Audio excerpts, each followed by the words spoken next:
Welcome back. You are on with the Bastards of Boston Baseball. I am your host, Charlie Smith. You can find me on X/Twitter at Smith_MLB.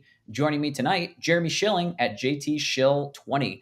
The Boston Red Sox are able to salvage the series against the Chicago Cubs after losing two ugly ones by winning 6-1 behind six very strong innings by Garrett Crochet, cracking the 100 pitch number yet again, winning his third straight for the first time this year, his fourth win out of five starts.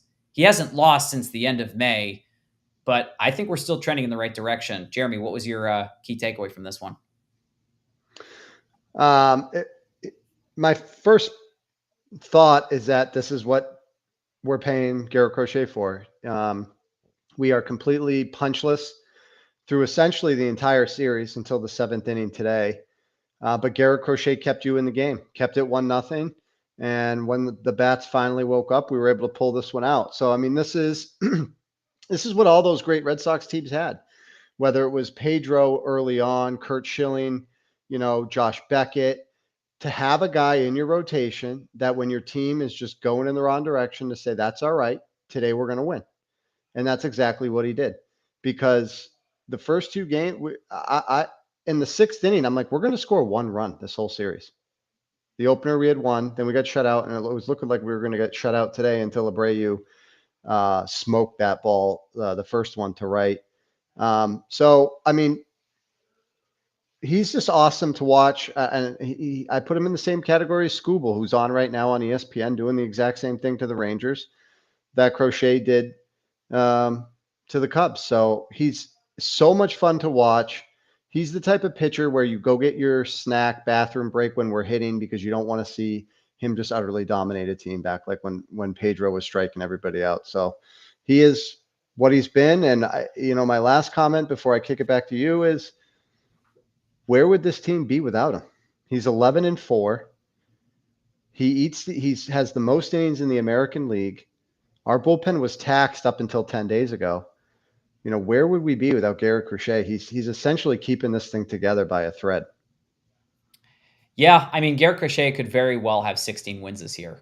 If you look at it, he has 5 no-decision results where he allowed 1 run or less, which is just disappointing. That means you just didn't score any runs.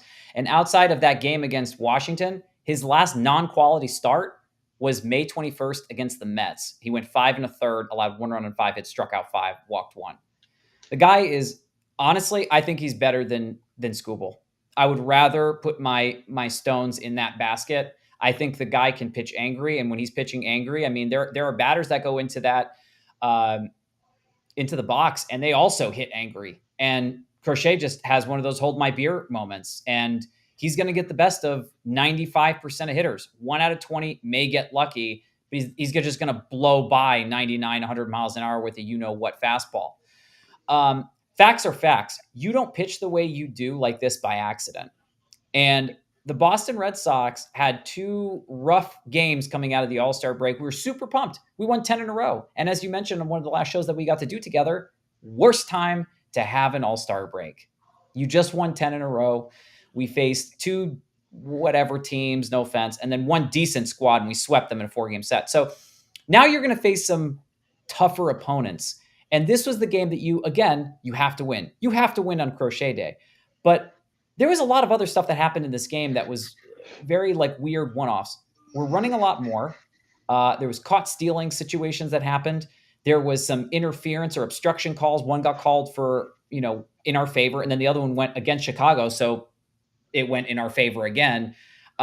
Pete Crow Armstrong, I've been saying he's the next 50-50 guy. He's going to hit 50 home runs and 50 stolen bases. I love watching him play, except against the Boston Red Sox, because it's really hard to cheer for him when he's on another team and he's playing against the Red Sox. The guy's just super dynamic.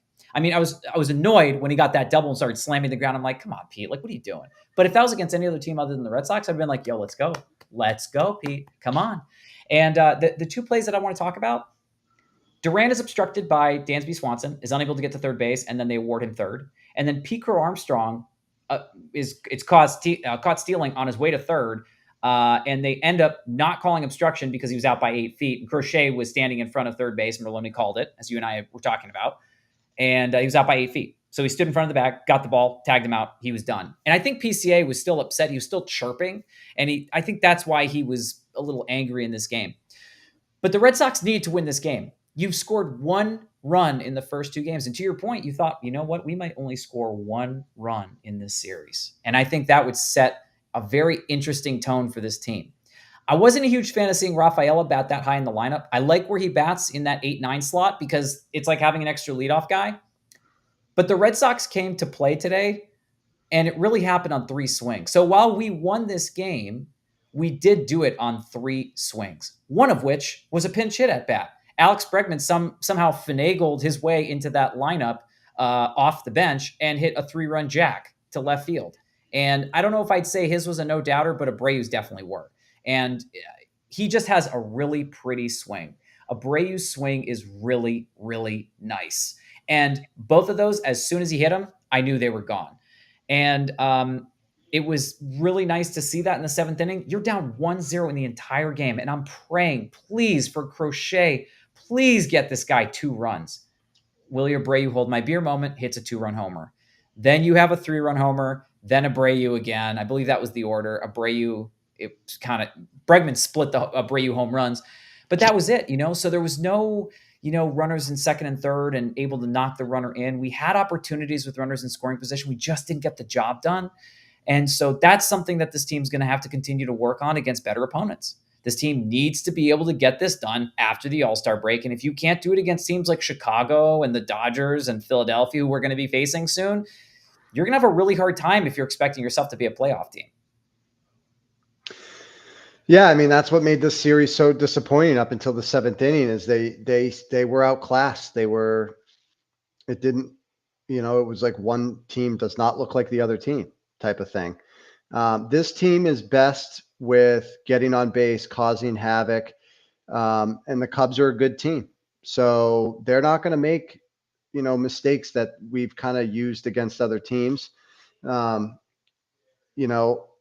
thought today the defense handled, the Tigers came out. I think they said, like, if we're going to get to 3-4 runs against Crochet, we got to steal some bases. We got to do some things to kind of put pressure, and we withstood it today and supported Crochet with some defense.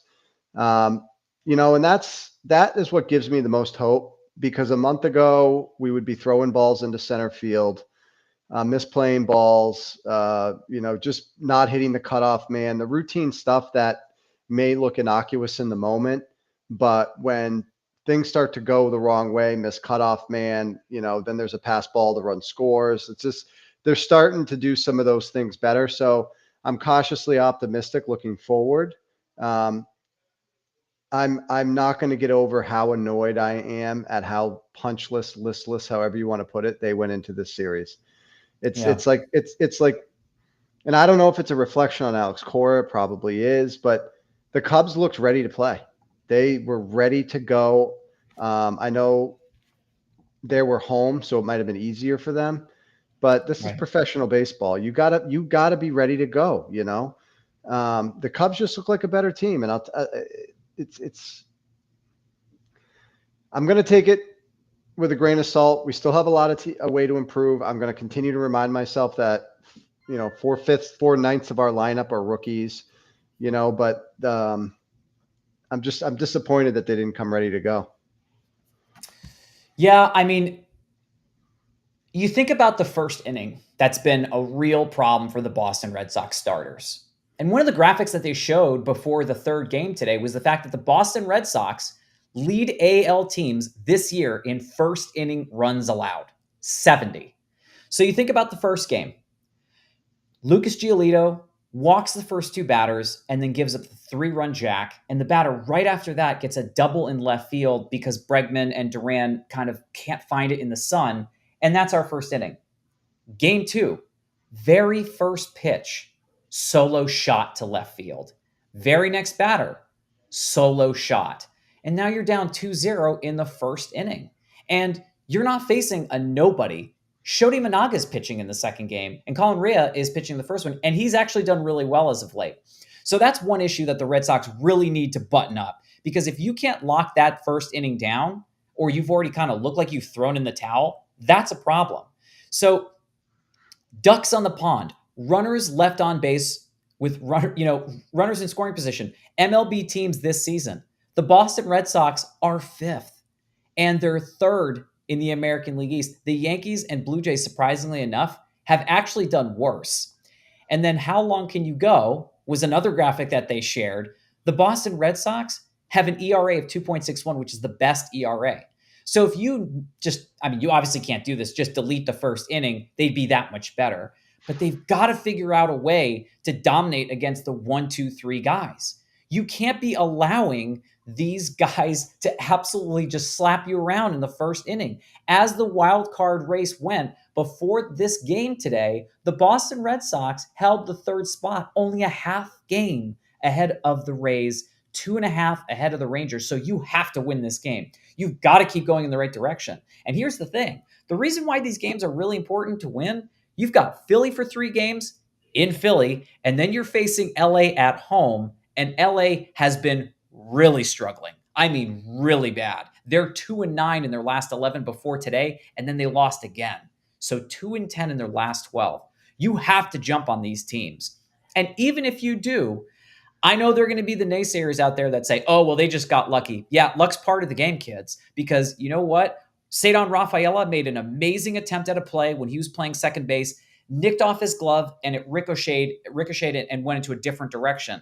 You can't blame him for trying to make a great play like that. There are some morons on here, not on this podcast, but like former people that used to work with us that are saying, oh, this is a deplorable team. And I can't, you're an insufferable fan.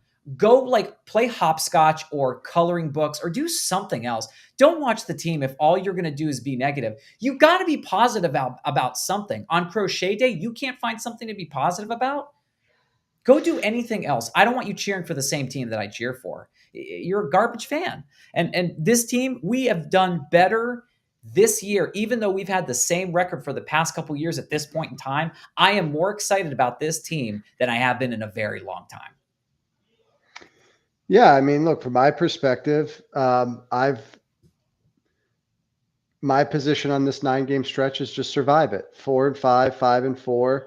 Yeah. These games matter for the young guys who really should feel some additional pressure because the other teams are good, and it's not going to simulate postseason baseball. But that's one of the reasons why I find so much value in finding a way in this year. Give these guys those postseason at bats.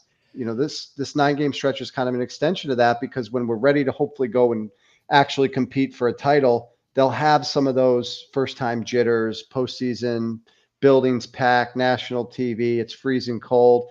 Like those things are going to matter for years future. But for this year, this series represents this stretch of 9 games represents playoff teams, first place teams, and Meyer swung the bat okay. He hit the ball at a couple people. I'm not seeing that the moment's too big, so there's plenty of positive to pull from that. And if you survive it, as of today, we hold a playoff spot. As of today, we get to play postseason baseball. So hold on to that spot, stay in the mix, and maybe they have another heater on them. I don't know, it'll be 10 games, but like nice little 6-game run. But the thing that I'm concerned about, is where they start to make the same mistakes that they were making earlier in the year that indicates that they're going to potentially lose a few in a row. Today was reassuring that I think they're less likely to do it than they were a month ago. And so, we'll see. One of the bigger question marks that I have for this team right now, and we've talked about it a lot with some of the downtimes and no games, is Buehler's spot in the rotation. This is a big spot for him tomorrow, and I know we'll talk about it at the end. But as we're looking ahead, Buehler against that lineup, that could be a good test, and maybe what we could expect to see from him. Is he going to give us a chance to win tomorrow? So, a couple other just points about today's game. A lot of pressure on Rafaela hitting him third. I don't mind a jump in the lineup. I don't know why you move him all the way up to third, and I know today was a pretty wonky lineup, but I do see the value in having that level speed on the 9 hole, but if he's hitting for power, you want to give him as many chances to drive and runs. I just think it should be from the 6th hole. That's a miscellaneous note. So I'm getting, one of the things that happened in yesterday's game, which we didn't record last night, so we didn't have a chance to talk about it. But he came up with a man on first and second and 2 outs and listlessly just flied to center field, making him 0 for 29 with runners in scoring position this season. That's really hard to do. To not have a swinging bunt single flare into right field, he's got to be weighed down by his failure with runners in scoring position this year. That's really tough to do. 0 for 29. So, I mean, I think that's another thing that we need to address, as we've discussed in recent recordings, is I think that's going to be a spot that's going to be addressed here in the next 10 days as we get towards the deadline. So those are my miscellaneous. Oh, I did have one more miscellaneous thing. This bullpen, when it's asked to pitch, they're not running somebody out there with a bases loaded jam in the 4th. When we're 7th, 8th, and 9th, like we were today, they're getting people out. They're winning games. We didn't have to use Chapman, so he should be ready to go for this Philly series if we can have a late inning lead. But I think it was Whitlock, Alcala in the 9th, and I can't remember who pitched in the 8th, but they each had 1 strikeout, no walks, no hits, and, had a smooth end of the game. Let the offense wake up. Yeah. So to your point, so you had it was Garrett Whitlock first, then Hicks came out. Hicks was throwing 9,900 mile an hour sinkers, and then it was Alcala who closed it out because they were talking about how you can't see it, but Obi was in there, and it sounded like when he was just in the bullpen, just throwing, it sounded like the ball was going 1,000 miles an hour because of the echo in there. It sounded nice. Like when that ball comes into that glove at 100 miles an hour, it sounds really nice. I want to talk about a couple other points, and I get why some people might be negative, not like stupid negative, like some people that we've known and worked with in the past, but you had 5 days off. There's going to be a little bit of rust, right? Giolito, for example, he walked the first 2, couple questionable calls, just really unlucky. He didn't walk another batter. And then after that, he only surrendered another run. Bayo also kind of calmed down. Giolito don't give you a quality start, which is a problem. We had starters that weren't able to give us quality. It was like 4+, maybe 5+, sometimes 3. We just couldn't get it done. And then Bayo, same thing. He kind of settled down after the home runs. It wasn't the greatest performance by any stretch of the imagination, but he was able to get you into the 6th inning. He didn't finish it, but he got you there. Now, to your point about the bullpen, you got Hicks in that trade. I don't want to see Hicks as a starter. I think if he can stay healthy and be good, I think he could be an elite arm in there. You got 3 flamethrowers in your bullpen. You got Hicks, who can throw 100+. You got Alcala, who I think tops out at 100. And then Chapman has already hit 102 and 103 this year. I think he's thrown some of the fastest pitches this year. I know that the Brewers have that youngster who's Mizurowski, who's thrown like 103, 104, something like that. He's thrown some pretty fast ones as well.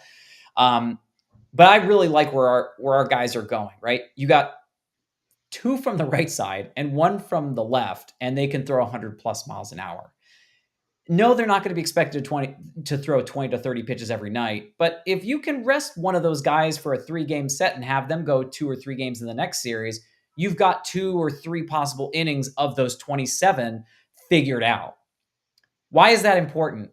Because if you have the 2, 3, 4 guys or the 1, 2, 3 guys, you're probably going to want one of those guys that can throw 100 miles an hour to just power through and blow by fastballs past that lineup.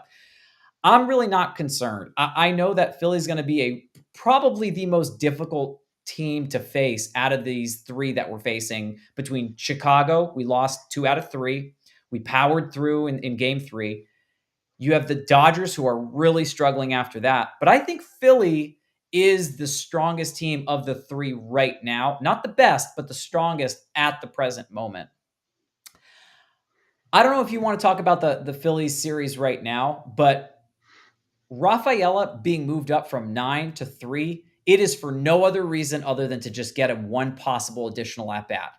Because if you're in the 9 hole, you're obviously going to have a less likely probability of getting an extra at-bat than someone who's batting 3rd or 1st or 2nd in the lineup. It didn't work out in this game. It was very, very wonky. I hope they revert back to him going to the 9-hole, maybe the 6-hole, Jeremy, like you mentioned. I just don't know if the 3-hole's there. And the problem is we don't necessarily have a 3-hole guy because ours just got shipped out, which is another reason why I struggle really badly with the idea of Jaron Duran possibly getting moved. They keep chirping and using his name out there, and that's got to play on him too a little bit. He's got to be feeling, I think, added pressure, but I think the front office has got to know, after shipping out their biggest name, shipping out Jaron Duran, even though you've got 2-3 years of control, you would have to be blown away by the package. I don't want to ship Duran and another player to get a pitcher. I don't think that should be where the Sox are going, unless they're getting another one back or an elite number 2. That's my 2 cents on it. I don't want to lose Duran because there's a chance that one of them could go down. And if you do lose, say, for example, Abreu and Duran's gone, now you've got added pressure on the rookies that have days of experience, months of experience. And it's this is a game where you will lose people and you need to be able to backfill them. You can't backfill those people if you send them on their way packing. So that's something to consider. And I think and hope that the Red Sox are mindful of that. One other small note, I was really happy to see the home run against Drew Pomerantz because I really couldn't stand Pomerantz after, his one good year in Boston. It did kind of feel nice. It was pretty sweet because I don't think he had given up a run all year. And if he had, maybe it was one. But yeah, I thought that was kind of cool. Anything else you want to add for that? My big Pomerantz takeaway is every time I see him pitch, I can't believe he's still in the league. It feels like he was gone like 15 years ago. Yeah, I know, but I'm just saying, I mean, he's still pitching. He's getting guys out. Yeah, I mean, one of the things, and I'm going to read Randy Clements, MJM Strategies comment here. He says, I prefer Rafaela hitting at the bottom of the order because it gives us a better chance of turning the lineup over. I would agree with you, Randy, if he was a Punch and Judy guy, but he's not. He's a guy that's capable of hitting the ball for power. He's got the speed to turn a double into a triple. He can hit, he hit some big time home runs. He's an RBI guy in my mind. So I understand the point of turning the lineup over. And, obviously if you can get it over faster, you can add at bats, you're going to increase the likelihood to score. But don't you want someone that can drive in the Anthony, Bregman, Narvaez, who have a higher chance of being on base? So that's my mindset there is if you have an RBI guy, that's what Rafaela is. He's got 50 plus RBIs from the 9 spot. You're just going to give him more opportunity to drive in runs. That's why I see him as a 6 guy. He still has a high chase rate. He's going to strike out. He's going to put a lot of balls into play with soft contact that he frankly shouldn't be swinging at. And so for me, the middle of this lineup is Bregman, Anthony, those type of guys should be hitting in the middle of the lineup. And obviously Bregman gets the day off. So, yeah. And Randy also says Pomerantz's ERA entering the game was 0.69. So, yeah, correct. You'd only give up 2 earned runs.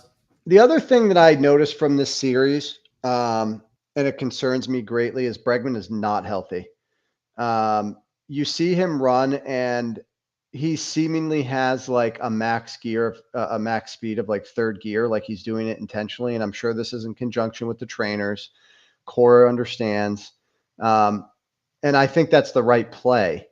But if his quad is still bothering him where he's essentially limited to like a 65%, effort, because obviously that's not him. He's not dogging it. That's not the type of player he is. I think they're doing it intentionally, saying, look, this is kind of max speed. We don't want you stretching your gait out too long and putting pressure on your quad. That means that he's playing through it and he's not all the way healthy. And if we lose him, that's a problem. So I hope he continues to manage that. I hope they continue to give him days off. Because obviously if we're still in it, we need him in August and September, but that's something to note. And if you're watching the game tomorrow and he gets on base, watch how he runs. He's holding back a little bit. So yeah, you could tell. I mean, the swing is still there. The bat's still there, but to your point, you can tell he's not quite giving it 100%. And I think you're right. Bregman doesn't sound like the type of guy that would dog it. He's trying to fight for a new contract. Like he really wants to, he wants to win. That's not the player. I mean, I think he knows that the best way to preserve the way he can help this team is to play defense and hit, and hopefully he'll be healthier towards the end of the year.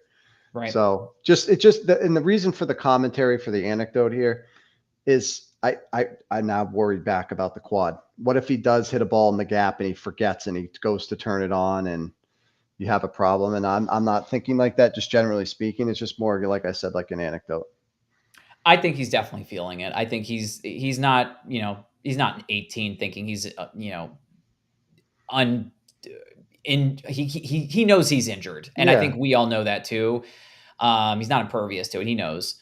But Total yeah, I mean, professional, by the way, because he's contributing with the home run today. And recall, he missed 40 games and didn't go yeah, get any at bats in a rehab stint.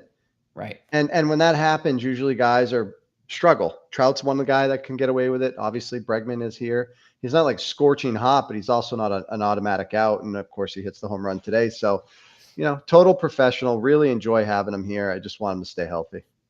Absolutely. Let's slide into this Philadelphia series. I don't know if you've had a chance to look at it. I have.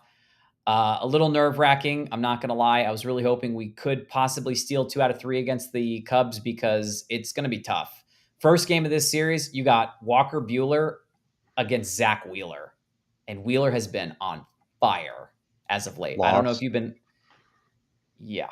I mean, pretty much. Zach Wheeler is absolutely on it. Before his clunker against San Diego, he went 6 straight appearances, allowing 1 earned run or less.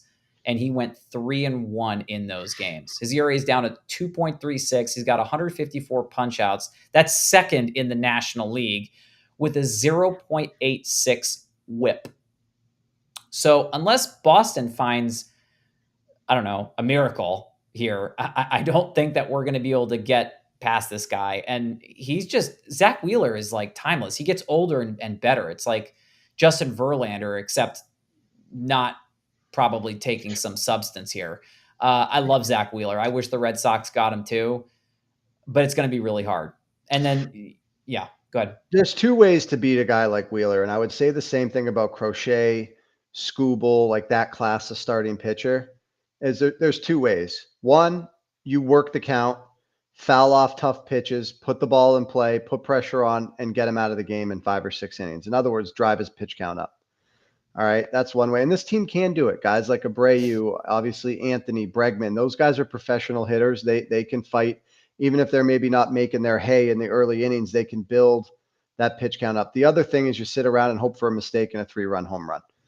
So that's that. You're not going to chip away on a guy like Wheeler with multiple innings where you're going to score. I'm with you. And that's going to bring us to the second game here. You've got Richard Fitz against, is it Christopher Sanchez? Yeah, Christopher Sanchez. And I don't know if you've looked at his line. He's had 5 straight games where he has allowed 1 earned run. He has gone an average of 7 innings in those games. He's 3-0 in his last 5. He has a 2.5 ERA with 122 punchouts and a whip just over 1.1. I think this is another L. Yeah, I don't love it. It's really hard. It's really, really hard. And it's only because like you would need to jump on this guy quickly, but he's throwing, anywhere between 86 and 90 pitches and he's throwing 7 innings. So if he goes up to 100 pitches, he's probably going 8 innings here. And if he needs to do that, I think he will. He could probably throw 90 to 95 pitches over 7 innings and do the same thing, allow 1 to 2 runs. And because Philly's got that high octane offense, they're probably going to get 4 or 5 runs a game. Kyle Schwarber is one of the most interesting players, and I think just a classy dude. Like, no one's ever said anything bad about Kyle Schwarber. I was so happy to see him hit 3 home runs in that All-Star game for the swing off. I don't know if you watched that or not. He's just a special dude. He's a special player. 1/3 of his career hits are home runs, which I think is hilarious. He already has a grand slam in the series they played this weekend. I mean, that's not even there's the guys up and down that lineup that can hit the ball out of the stadium at any time. Right. We haven't mentioned Bryce Harper. No. I know he's aging, but JT Realmuto is their catcher. Right. I've always liked him, and he's had some good offensive years. But I mean, and he'll play a factor in this game if we're going to try to run. Philly, I've picked them to be in the NLCS or win the whole thing for multiple years now, and I think they're going to be in the hunt this year again.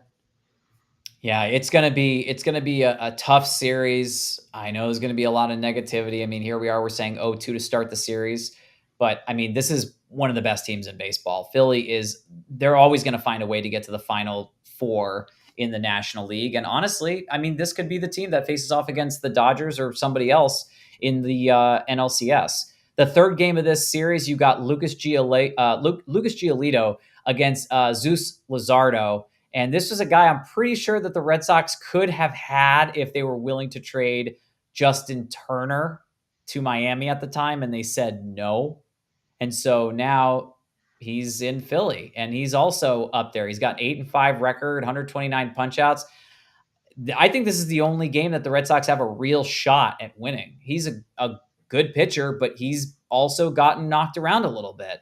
He got knocked around by the Angels, who are not the best team in baseball. And I think this is going to be the chance that the Red Sox have in order to salvage the series and win one game. I'll say this, starting with Bueller tomorrow, they got to get 3 outs in the first inning. They got to do it. They can't do what they did in the 2 losses to the Cubs, what they've done to the Angels multiple times, and give up a crooked number in the first. They got to get through the first inning and give this lineup a chance to hit. They got to do it. Can't be playing down against teams that are technically better than us. What's your goal for Walker Bueller? 5. Well, that's a problem because it's not going to result in a win. 5, give you 5 innings, keep it to 2 or 3 runs, and give it to the bullpen. The Phillies have had some trouble with the bullpen. Give it to the bullpen and have the lineup have a chance to win it late. But it's got to be 3-2, 2-1. If it's 5-1, I mean, you're not going to dig out of that hole most nights. So if Bueller can get to 5 and we're within shouting distance where we can maybe go beat up on that bullpen, then that's how we're going to win these games, I think, if we're going to win, which I don't I think we agree. are. Yeah, the first two games of this series, like you and I, we both love the Boston Red Sox, but this is just going to be 2 really, really hard games. If we split the first 2 and we win game 3, oh my God, dude, start making your wish list for who we should be buying, because if we can split one of those first 2 games, you got to put some extra emphasis on adding before this is over. They have to buy. I don't think this is the recording for it, but they have to buy. Yeah, 100%. Because even if you lose, even if you come out of this thing at 3-6, you're still within shouting distance. You're maybe 1 or 2 games out of the third wild card. You're not out of it just because you hit a rough patch here. This team needs to buy. You can't, and we said it before, you can't call up all the young guys and then not go all in. You can't. Yeah. You can't do it. It makes no sense. You got to get these guys to meaningful September and October baseball games if you expect this team to be World Series contenders in the next 2 or 3 years. This is a foundation year. Go win now. I don't care what happens in the next 6 days. The trade deadline's the middle of next week. The following week, you're buying. So we talked a lot about that over the All-Star break, so I'll leave it at that. Yeah, no, I honestly, like you said, I want to echo that point. The Red Sox need to get out of the first inning and not allowing any runs.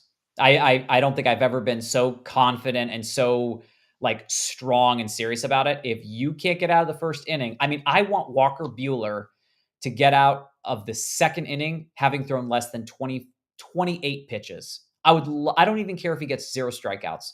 Just pound the strike zone, get outs.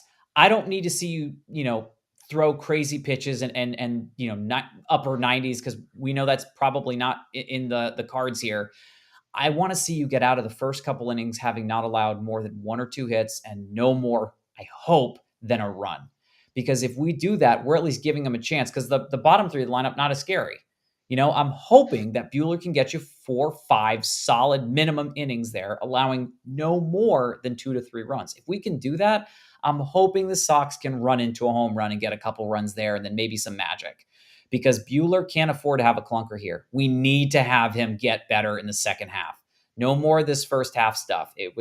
I'm still a defender of Bueller. I want him to turn this ship around, but it's got to start with this series. It has to. Well, he's pitching for a spot on the team as far as I'm concerned. Yeah, I mean that's the spot in the rotation that could potentially be replaced. You're absolutely right. Anything else you want to add? Go Sox. I love it. Go Sox. That's going to do it for the Bastards of Boston baseball. I hope you all had a great time.